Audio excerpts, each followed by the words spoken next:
Welcome to my new updated controls guide to playing War Thunder on a controller 2021 edition. This video will teach you how to set up advanced controls on a controller, such as max pitch for planes, weapon selection, improved camera look, binoculars and ranging in tanks, as well as both naval and helicopter controls. Hope you guys enjoyed this short intro showing some examples of what you can expect from these controls, all of which I'll be showing you how to set up on a controller.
Hi everyone and welcome back to the channel. Today's video I'm going to be covering my new updated controls and everything that I'm now running for the year 2021. For the first time ever I'll be combining all of my controls, so planes, tanks, helicopters and naval, all into this one single video. I'll be going over each control section in depth, explaining my whole setup on the controller.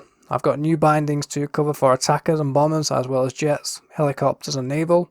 Also guys, I just want to say if you could drop the video a like to help support it, that would be much appreciated. I'll also have links in the description below for timestamps as well as my Discord and Twitch if you guys want to check those out. And with that all said, let's get into the video. Firstly, before we get into the controls section, I'm going to cover some of the basic options you'll want to have configured. To do this from the hangar screen, you are going to want to go directly into options. In here we then have several important options to configure, some of which will be important later on in this guide when we configure our primary and secondary weapons. So in your common battle settings, I recommend setting both camera shake and sensor flight to 0. This will reduce the majority of camera effects and the camera shake in the game, ultimately making it easier for you to keep your guns on a target and improve your aim. Automatically join the squads should be set to yes, and join already active battles should be set to no, just to avoid being put into any existing games or already ongoing. In air battle settings, you want to make sure you have automatic aircraft rearmament on the airfield set to yes. Automatic activation of the radar should also be enabled. For the crosshair, I recommend running the large circle as I have on screen currently, and the colour is really up to you, although I would suggest either black or red, as those are the ones that tend to stand out the most to me. The rest of this should be default, just make sure you have indicated airspeed selected, and you also want the automatic activation of aircraft weapon selection at the mission start enabled. This last one will be especially important later on in the plane section of this guide, where we will be configuring our primary and secondary weapon selections. In the ground vehicle settings, you simply want to turn off the grass in the tank sight. This will just make your target spotting easier when you're in the gunner sight, since you won't have to deal with the grass. For the battle interface, set your fuel, ammo and temperature indicators to always display, so you want all three of these to be always display. Controller settings, in here I suggest turning the user recommended dead zone to no. Again, this will be important later on in this guide, where we will be configuring our own dead zones. And the rest of this is pretty much going to be default, so you can just leave these as they are. With your options configured, you're now ready to proceed with the controls preparation part of this guide. To begin with, if you have never adjusted your controls before, chances are that you will be in the simplified controls mode, which is basically just what I have on screen currently. For the purpose of this guide, we will be using the advanced controls menu. So as you can see down here in the bottom left portion of the screen, it says advanced controls. We are going to simply go ahead and click that, which will put us into the advanced controls menu. From here, I then recommend saving your current controls configuration so you can load it back up in the future if you need to do so. To do this, we are going to go ahead and click the save icon, again in the bottom portion of the screen, this time in the center. This will bring up our custom presets menu. Head down to the name field at the bottom, give it a name. I just went with Gaijin here and hit the save button. If you then bring up the preset menu again, you should now have the Gaijin preset listed, indicating that it's saved correctly. I recommend getting into the habit of doing this frequently throughout the rest of this guide, so you have multiple presets you can load back up if anything goes wrong at any point. From this point, use the control setup wizard and select simplified controls. To do this, I'm going to go down to the bottom again where it says controls setup wizard. Open that up and select the simplified layout and select the select layout button. This will then load up the default simplified control preset and will just pre-fill various controls, which will save us time in the long run. From this point, switch over to the common tab at the top and you can begin by clearing all of these default bindings here. So I'm just going to go ahead and delete these now, and then from top to bottom we have tactical map on D-pad down. You will get this menu pop up here warning that the button has already been assigned. Just press add here when prompted to do so. X button plus D-pad right for the statistics, otherwise known as the scoreboard. Multifunction menu, sadly this one has been broken ever since the recent major December 2020 game patch. Prior to this I was using my pause button here to bring up the radio menu, and that would in turn allow me to use the team chat and various other commands. But since the patch I haven't been able to get this one to work, since it just cancels it out now. Needless to say, I'm not happy at all with the new user interface changes. Hopefully this one will be fixed in a future game patch, but for now we will just have to do without this one. Moving on then, we have the leave vehicle set to X button plus D-pad left. Show status of the vehicle modules I then have assigned to my D-pad left. Lock target is going to be the left stick pressed in, so L3. Chat is optional. If you have access to a keyboard like myself, by all means set this up as I have done here. I'm using enter to enter the chat and tab to switch from team to all chat and so on. If you don't have a keyboard, don't worry about it. It's in no way necessary to using these controls. It's just a nice bonus if you do have the option. Reset motion sensor orientation I have on my X button. This one is optional and something I've been playing around with recently in both tanks and boats, just to utilize the gyro on the PlayStation 4 controller, which surprisingly works rather well. I'll have more on this later in the guide, but for now just know that I have this set to the X button and that will realign my gyro to the position where I'm holding the controller. Obviously if you are on Xbox you can ignore this one since you have no gyro feature. Set target for squadron is assigned to the touchpad click. Again, if you happen to be on Xbox, just ignore this one. Artillery strike should be R2 or X or both. I'm going to add R2 here in addition since I like to have both options. Toggle artillery aiming modes is then square, so I'm going to remove the default triangle here and change that to square. And cancel artillery is then on my circle button. For the interface controls, I have X plus options to bring up the pause menu. Again, refer to the multifunction menu already mentioned for the reasoning behind this one. Make sure you unbind zoom camera here as well, as we will be using an alternative zoom axis, which I'll get into later on in the video. Moving on to the view controls, this is where we set up the camera free look and our global aim sensitivities. Mouse look activation, this is what I use for my camera free look. The name is a little deceiving. A lot of players think this is only for a physical mouse, but it will actually work with joysticks and gamepads. And is generally going to be the superior camera method here.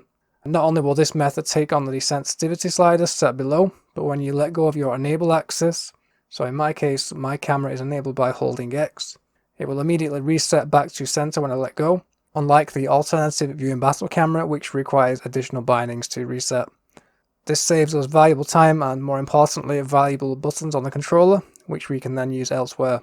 The additional binding here on X plus triangle is for when I look directly behind. Again, there'll be more on this later in the guide. Use touchpad for aiming. If not already toggled, just make sure to set this to no like I have here. I don't think anybody will be using this anytime soon for aiming, and besides we will be using this later on in the guide for our chat commands. Controller sensitivity, this one is your global sensitivity scale that applies to all vehicles, so that's tanks, planes, helicopters and boats. I like to run my sensitivity on the higher side as most of my gameplay does revolve around aerialistic and I'm always getting into dogfights where I generally do need the high sensitivity to pull lead for snapshots and the likes. Now I did realise high sensitivity isn't going to be for everyone here, so consider lowering this value to something that you're more comfortable with. I would generally recommend anything above 35% sensitivity here as a baseline.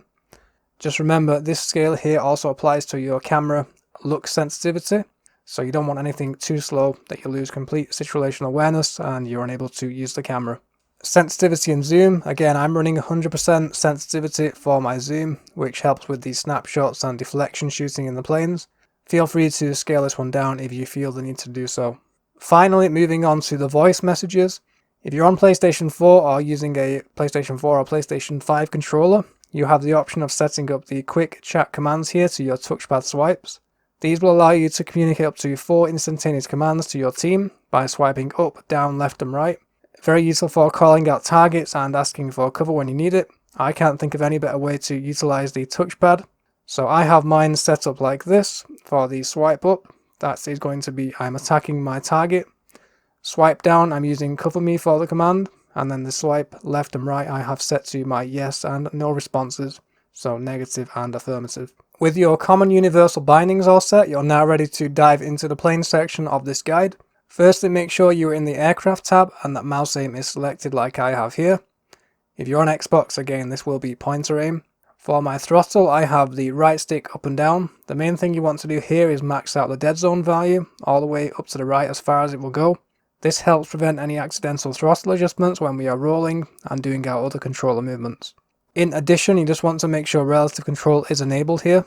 Once again, press add here when it prompts you to do so. For the roll axis, I have my right stick left and right. Within the axis, I'm using a custom dead zone value of 0.095. Most controllers should sit between 0.05 to 1 here, but your mileage may vary depending on your specific controller. So play around with this one until you find the perfect value. What you are looking for is the minimum amount of dead zone without any stick drift. For the non-linearity, I'm running 1, so all the way to the left. And finally, I have my multiplier value maxed all the way to the right, which further increases my roll response rate. For the pitch axis, I then have my max and min values set for L1 and L2. In game, this translates to pitch up and pitch down. Alternatively, you can use L1 and R1 here. I just prefer to split my controller so that one hand is doing all the movements, which seems more logical from an ergonomics point of view. I will say these two values here are very important. If you plan on doing any defensive flying or combat, max pitch values for the most part is how you will defensive fly and turn tighter. I won't go into this any detail here since it really needs its own video to explain. But if you do need a detailed explanation on how to use these properly, I've included a link to a video in the description where I went into max pitch in great detail. For now though, you just want to make sure that you do have these two set up like I have here, so L1 and L2 or the alternative L1 and R1. Again, when you are prompted, always press add here. Moving on to the yaw axis, I have a few things going on here, so just like my pitch axis, I have the max and the min values. Circle is essentially my yaw right and square is yaw left. As far as I'm concerned, this is the only way you can get all 6 control axes on a controller. So if you learn to play claw, which is basically where you keep your thumbs on the sticks and use your right index finger for square and circle, you can just about get by with this setup. I've since upgraded to some paddle attachments for the back of my controller, so I no longer have to play claw. But paddles or no paddles, this is the best way to go about this currently. You'll be able to roll and yaw at the same time while having your pitch, aiming, throttle and guns all at your disposal. As a bonus, you can also set an additional axis here for the yaw on the right stick. In doing so, both your roll and yaw will be combined on the right stick, making the plane even more responsive. The settings I have here roughly add 30% yaw to the right stick, so the dead zone and non-linearity values here can be seen as somewhat of a limiter. If you want more yaw, remove these values. Just bear in mind this one is very plane specific. Some planes will play nicely with this extra yaw, others not so much. One plane in particular I can think of is the TAR 152, especially the H model. It does not like the extra yaw. If you are in doubt, don't bind the yaw axis. This is just for advanced users like myself. Honestly, I usually bind this one when I know I'm going to be getting into excessive dogfights. Beyond that, I leave it unbound. Once again, when you are done in here, if you are prompted to add or replace, always press add. Optional binding here, but if you plan on using jets with the new vertical thrusters, I have my thrust vector assigned to the right stick up and down, and that is enabled with my D-pad left. Another optional binding related to jets, I have ignite thrusters set to D-pad left, so I just tap D-pad left to ignite my thrusters and tap it again to turn them off. For flaps, I have gone ahead and removed the toggle here, and I've set my lower flaps to D-pad right and raised flaps to D-pad left. This allows me to go from raised to combat to takeoff flaps and landing flaps and so on. These are very useful if you intend getting into any serious combat.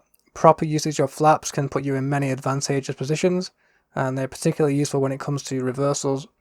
Toggle air brake is then on D-pad up. Not as useful as flaps since it's very limited to very few specific planes, but for those that do have an air brake, it can be very useful for staying behind your target or forcing an overshoot in a defensive position.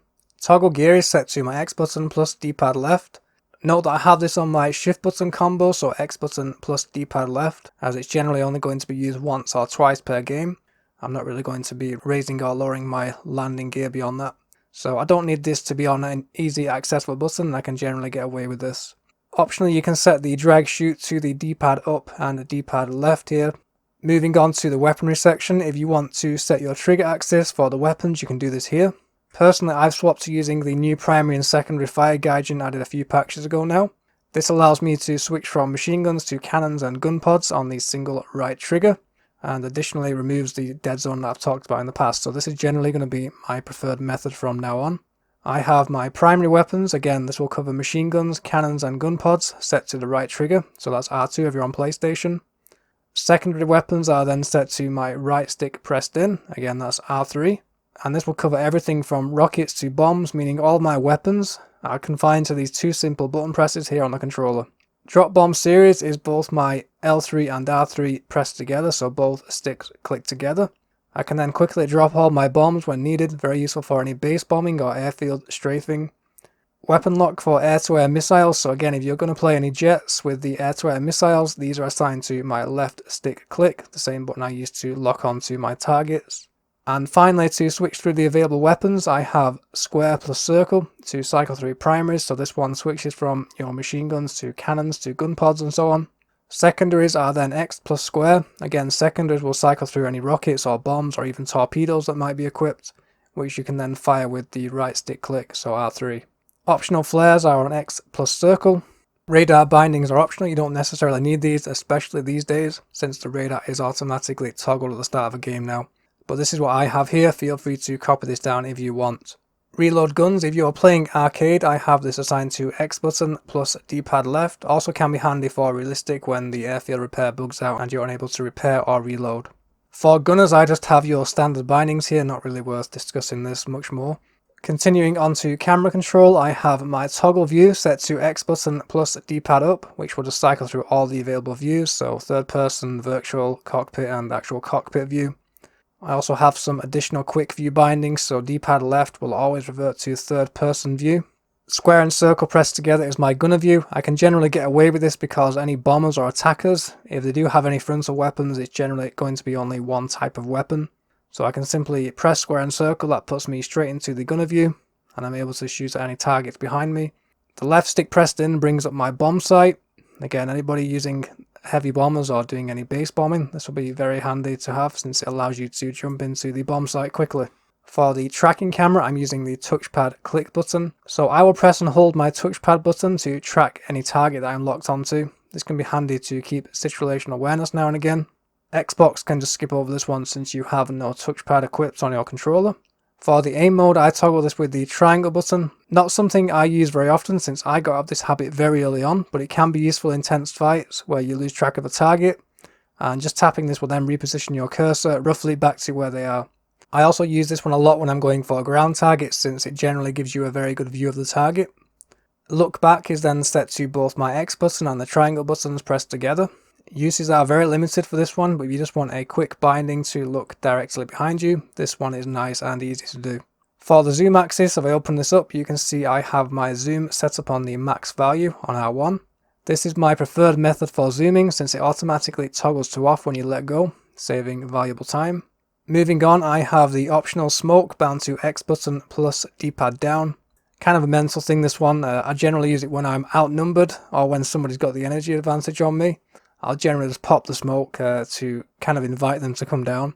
And it's just a mental game. Sometimes the smoke makes them overextend and you can manage to turn it around by pulling a reversal. Additionally, just make sure all the instructor related options are toggled to no. I prefer to have my instructors all to no. And finally, for the aiming, I'm using my left stick for both horizontal and vertical aiming. Within these, I'm running my custom dead zone value again. You may need to tweak this one to your specific controller, and I've reduced my non-linearity value to 1. So as far as the axis is concerned here, I'm running a pure linear setup. For the acceleration, this is a form of aim assist where it slows down our inputs. I'm running 100% acceleration with 10% acceleration delay. Again, this is going to be extreme for most of you, it's just how I'm used to playing. As a general baseline, I would recommend something along the lines of 25% acceleration with 10% delay. Play around with the sliders and find something that you're happy with personally. Remember, you can also go back to your common tab and adjust the global sensitivity slider that we discussed earlier. Before I conclude the playing section of this guide, there is one last topic to cover.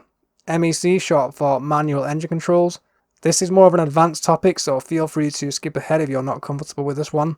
To cover MEC, we briefly need to switch over to full reel controls to unlock the additional options. I then have my MEC set up as follows. Engine controls mode is set to D-pad left plus D-pad up. This is essentially the toggle for MEC on and off. I then have the toggle for also prop pitch on D-pad left plus square. And finally, the prop pitch axis is enabled on my right stick up and down by holding D-pad left. The main points to note here are the keep value on disabled needs to be set to yes, and the relative control mode should be toggled. I also recommend inverting the axis for ease of use. In game, your prop pitch can then be manipulated by toggling MEC with D-pad left plus D-pad up, and D-pad left plus square to then toggle manual prop pitch, and finally you can hold D-pad left while pushing your right stick up or down to adjust the actual propeller pitch value. Generally speaking, the prop pitch is all I use for my MEC, but for the rare occasion I need radiator controls, I have my toggle on D-pad left plus circle for the manual radiator toggle. And then for the radiator axis, I use my right stick left and right. And that is really all there is to my MEC. I don't bother with any of the supercharger gears or magneto positions. It's simple, but it works, and it's manageable on the controller, which is really all that matters to me. That is going to conclude the playing portion of this guide. If you were in full reel controls, make sure you go back to mouse aim, or again that's pointer aim if you're on Xbox. At this point in the guide, I recommend saving everything you have so far as a new preset and launching a test flight confirming everything is working correctly. If you do find something isn't quite right when you launch a test flight, chances are you just missed something. Go back through the video, checking your configuration against mine. Remember, timestamps will be in the description below if you're looking for a particular section. There will also be a binding summary on screen now for your convenience. Next up we have helicopters. Firstly, I have the toggle for hover mode on D-pad up. This is the one that toggles from regular flight to stationary hover mode. So you generally want to be in this mode when firing any air-to-ground missiles or when trying to hug the ground. Collective pitch, I ended up removing the axis here and setting my max and min values. You can really just treat this one as a vertical throttle, so pretty much L1 to go up and L2 to go down. For the hover axis, I have the same thing going on, so again L1 to go up and L2 to go down. The only difference being with this one is it's exclusively for when hover mode is toggled. Roll axis is on my right stick left and right, and the pitch axis on my right stick up and down. For the yaw axis, I decided to omit this one since I was running out of buttons, and honestly from what I can gather in helicopters, the usage of yaw is limited anyway, since it's more of a laid-back fire from a distance playstyle. Weaponry, just like in planes, I'm using my primary on R2 and secondaries on the right stick click. So again, I'm able to fit all my weapons on these two simple bindings here. Weapon lock for both air and ground is then the left stick pressed in, so L3. And again, I have the switch primary weapons on square plus circle, and my secondaries on X plus square. Laser designator is then assigned to triangle button. Flares are X plus circle.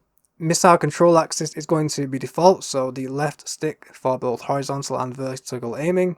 Toggle ballistic computer is on my circle button, and just as in planes, my toggle view for cycling all the available views is on X button plus D-pad up. Sight stabilization is my square button. I then have my various quick views, so once again, D-pad left is my external third person view. D-pad right is the air to ground missile view. Tracking is assigned to the touchpad again, like in planes. Also, if you're on Xbox, you can just ignore this one again. Zoom, if I open up my axis here, I'm using the max value for my zoom again on the R1 button. Both horizontal and vertical aiming is on my left stick. One thing to note here is I ended up applying a non-linearity value of 2.5 and I reduced my multiplier value to 0.75. By doing this, I'm able to reduce my sensitivity to a comfortable level without having to touch the global slider in common. For acceleration, I'm running 25% with 10% delay here. Again, play around with your own sensitivities, you may not necessarily like what I'm running here. The final binding I have for helicopters is going to be toggle gear on X button plus D-pad left, and that concludes the helicopter part of this tutorial. Once again, I recommend saving everything you have so far and jumping in a test flight before proceeding with the rest of this guide. Helicopter control summary will be on screen now for your convenience. For the tank section of this guide, firstly I'm running automatic transmission with the toggle enabled. Some of my older subscribers might remember a time where I ran manual transmission for tanks. This is still a valid control option, just know I now prefer to run automatic these days with the cruise control. It's less to think about and lets you focus more on what's happening around you. For the throttle axis, keeping with the rest of the control scheme, just like in the planes and helicopters, I have my max and min values here, set to L1 and L2. In tanks, this will translate to your forward and backwards movement. Moving on to the steering axis, I have this assigned to my right stick, left and right. Nothing really special going on here, just remember in tracked vehicles the steering is opposite, so you want to make sure the axis is inverted. For the brake, I'm actually using the short brake function here, which is assigned to both my L1 and L2 pressed together. This allows me to come to a near instantaneous stop. Cruise control I have on my right stick up and down, so cruise control up is a quick push of the stick and cruise control down is a quick pull back of the stick. Optionally, I also have my driver assistance mode enabled when I push and hold my right stick forward. This one is particularly handy when approaching street corners and when angling, since it keeps your optimal angle profile pointed wherever you are looking. Turning the engine on or off I have assigned to X button plus circle. I highly recommend toggling this when you're in built up areas with buildings or any dense forest. If you wear headphones you can often pinpoint the direction of a nearby engine. For the weaponry section I have my fire from the main caliber gun set to R1, so that's going to be the main primary cannon or the primary weapon on your vehicle. Fire secondaries is my X button plus R1. Fire from machine guns is then R2, very important for taking care of any armoured cars, especially with the R3 and EBR spam currently in the game, you want to make sure you have machine guns. Reset weapon selection is my X button, this will make sense in a second or two. I then have select secondary weapon on my square and circle buttons, so if we consider a vehicle like the M3 Lee, which has two cannons, the small rotating cannon on top is considered the primary and the larger bottom cannon is considered a secondary. Essentially with this setup you would select your secondary weapon by pressing the circle and square buttons, which would in turn allow you to take control and fire the secondary with R1. The added benefit here is while you have the secondary selected you're also able to dial in the sight and do all your ranging from that particular gun. And then to return to using the regular primary cannon you just tap X. Next up I have an optional binding to select machine guns on D-pad up. Again, just as with the secondaries, this one lets you take control of the machine gun, same thing applies. I then have both smoke grenades and smoke screening set to my X button plus square. You can generally get away with having both of these on the same binding here, since it's very rare to come across a tank that has both of these equipped. Next, shell type is assigned to my triangle button so I can switch to heat and armor piercing rounds and so on. For the camera control this time I have my zoom on the circle button, optimized for the use with rear paddle attachments, although you should get along just fine without these. Sniper view is my left stick clicked in, so this puts me directly in the scope view. Binoculars are my square button, again optimized for the use with the rear paddle attachments. For my zoom axis I have an additional binding on my R2 trigger for when I fire machine guns, so R2 will also zoom in here. For the view I'm actually using the traditional view in battle here. Max and min values on the D-pad left and right let me pan the camera around in fast increments. Very useful for quickly checking corners and blind spots. In addition, I have the axis set to the PS4 gyro for my slower, more precise camera movements. X button will then reset back to center and realigns the gyro. I haven't bothered with the vertical camera axis here as I've run out of usable buttons, and in my testing the vertical gyro was more of an annoyance than it was useful here, so I've simply opted to do without it. Moving on to aiming and sensitivities, once again I'm using my left joystick for both horizontal and vertical aiming. My custom dead zone has been set here and I'm running 2.5 nonlinearity with the 0.75 multiplier trick to reduce my sensitivity. For my acceleration I'm running 25% with a 100% delay. Again, depending on your sensitivity scale in common, you may not need to go to such high extremes. For miscellaneous, I then have ground vehicle repair on my square button. Bear in mind this will also bring up the binocular view when repairing, so just remember to tap square again to return to regular third person view. Same thing applies to the fire extinguisher, also on square. Event selection menu is then the touchpad click. This is the menu you will use to pull up artillery and crew replenishment. Xbox users will have to find an alternative binding here. I would usually suggest mapping this one to your start or pause button, but with the current game version, Gaijin has removed the option from us. Hopefully by the time you're watching this video it will be fixed. In the meantime, all I can really suggest is consider swapping out your change shell type so you can map the event selection to your Y button. Moving on, I have active scouting on both my R1 and R2 buttons. Just remember you need to be in binocular view for the scouting to actually work. Rangefinder I have assigned to all my regular fire buttons, so my left stick click, R1 and both R2 will all do a quick range check. Very useful for getting a rough, quick idea of a range in an engagement. For dialing in my scope range, I have this on my left stick, enabled by clicking and holding my right stick in. Keep disabled value should be enabled here. I also recommend inverting the axis. That concludes the tank portion of this guide. Once again at this point I recommend saving and proceeding to a test drive, confirming everything is set up and working as intended. Again, a quick summary of controls will be on screen now. Finishing up with the naval controls, the first step is enabling the separate engine controls so we can manipulate the starboard and port side engines with our max and min values. So just like in the tanks, I have forwards and backwards movement on my max and min values, basically L1 for forwards and L2 for reverse. This is the same across both starboard and port side engines. Just make sure you have L1 for the max value and L2 for the min value. Steering is on the right stick left and right again with my custom dead zone value set. For halt, otherwise known as stop, I have both L1 and L2 pressed together, again keeping the controls familiar here, so this is the same as my tank stop. For weaponry, I simply have R2 for firing, D-pad up for selecting the main primary weapon, D-pad left for the anti-air weapons, and D-pad right for any secondary weapons.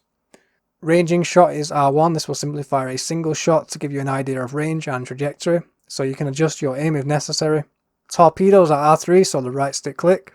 Depth charges and mines are both X plus circle. As far as I'm aware, no ships in the game currently exist with both depth charges and mines, so we can generally get away with having both of these on the same binding here. Likewise with the rockets and mortars, these are assigned to circle plus the right stick click.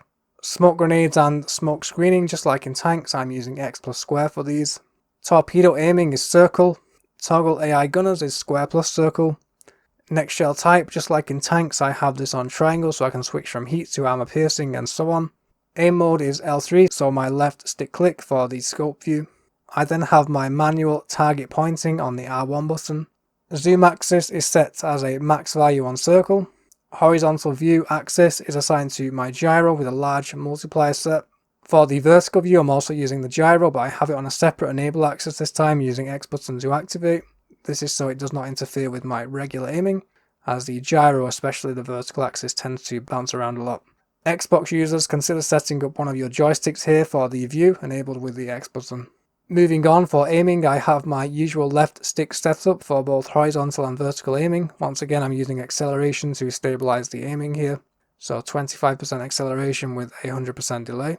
Finally, for the miscellaneous section, we have the event selection menu bound to our touchpad click.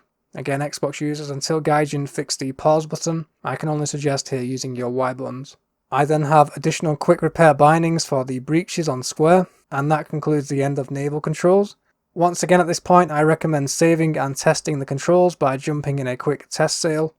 For convenience, Naval Controls Summary will be on screen now.